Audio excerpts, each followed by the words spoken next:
Hi friends, எல்லோருக்கும் வணக்கம். எல்லாம் எப்படி இருக்கிறீங்க? எல்லாம் நல்லா இருப்பீங்கன்னு நான் நினைக்கிறேன். பார்த்திங்கன்னா இதுதான் என்னுடைய பழைய நினைவு. இங்கே தான் இந்த மோரியில் தான் கொண்டு நான் அப்போல்லாம் பொழுதுபோக்கு போவேன். அப்போல்லாம் பார்த்திங்கன்னா இத்தனை வீடுகள் இல்லை. இப்போல்லாம் வீடுகள் நிறையா இருக்குது. அப்போல்லாம் வண்டி இத்தனை வண்டி போகாது. இப்போல்லாம் பார்த்திங்கன்னா நிமிஷத்துக்கு நிமிஷம் வண்டி போகுது. வாழ்க்கை பயணம் இங்கேருந்து தான் தொடங்குச்சு. இந்த மோரி தான் பாருங்கள், இதுதான் பழைய காலத்து எங்கள் அப்பச்சி எங்கள் அம்மத்தா காலத்துலேருந்து இந்த மோரி இருந்தது அப்படியே இங்கேயே இருக்குது. இந்த இடம் பாருங்கள், ஒரு நிமிஷம் காட்டுறோம் பாருங்கள். இந்த பைப்புலாம் பாருங்கள், பழைய பைப்பு இது பாருங்கள், அப்படியே எல்லாம் இடிஞ்சு பைப்பு பாருங்க. இந்த இதுதாங்க பைப், பார்த்தீங்களா? பழைய காலத்து இதுங்க, கல்லையே வச்சுருக்காங்க பாருங்க.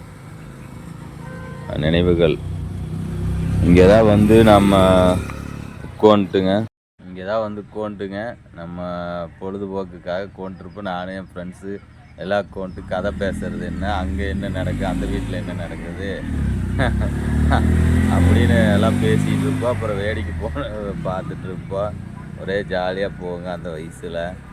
அப்போ இந்த இடத்த பார்த்திங்கன்னா எனக்கு அந்த ஞாபகம் தான் வரும்.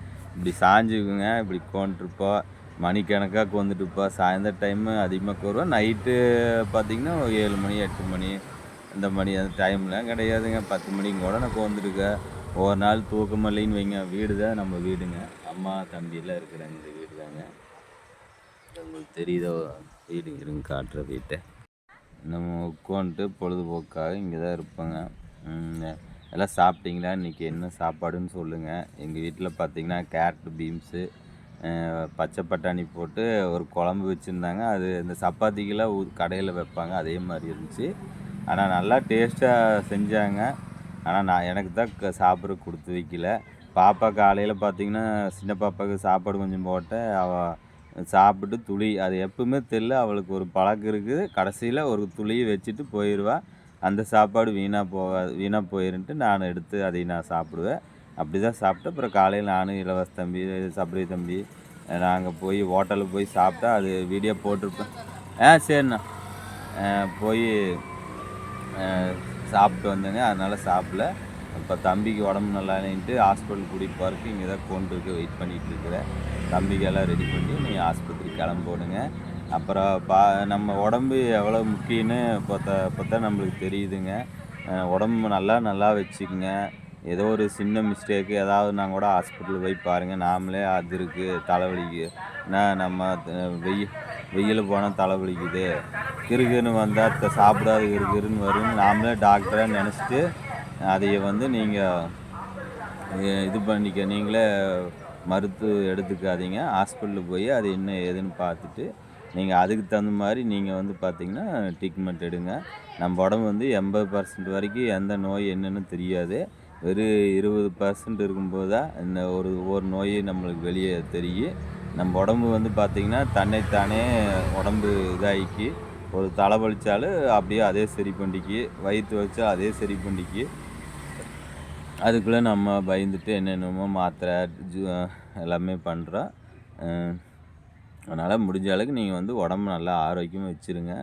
நல்லா சாப்பிடுங்க, நிம்மதியாக இருங்க. எந்த டென்ஷனும் வேண்டாங்க, எந்த கவலையும் வேண்டாம். நடக்கிறது யாராவது தடுக்க முடியுங்களா? இன்றைக்கி நான் இப்படி வீடியோ எடுத்துகிட்டு இருப்பேன், நாளைக்கு என்னவா ஆகும்னு ஏதாவது நான் உறுதி சொல்ல முடியுங்க? என் உயிரப்புக்கு உறுதி யாரும் சொல்ல முடியாதுங்க. நம்ம உடம்பு நம்ம தான் பார்த்துக்கணும். நம்ம எது வேணாலும் நடக்கட்டுங்க. நாமேங்க அதை பற்றி நம்ம கவலைப்படணும். நடக்கிறது எல்லாமே நன்மைக்குன்னு நினைங்க. நம்ம இருக்க வரைக்கும் சந்தோஷமாக இருப்போம். நல்லா எல்லாத்தையுமே ஹாப்பியாக வச்சுக்குவோம். குடும்பத்தையும் நல்லா சந்தோஷமாக வச்சுக்குவோம். நல்லதே நினைப்போம், நல்லதே நடக்குங்க. நம்ம வந்து மனசுக்குள்ளே எந்த கவலையும் இருக்கக்கூடாது. அப்படியே ஒரு கவலை இருந்தாலும் யாரோ ஃப்ரெண்டோ இல்லை யார் நம்மளுக்கு நல்லா பிடிச்சிருக்குமோ அவங்ககிட்ட போய் நம்ம அந்த கவலையை வந்து சொல்லி நம்ம என்ன ஏதுன்னு தெரிஞ்சுக்குங்க. சரிங்களா?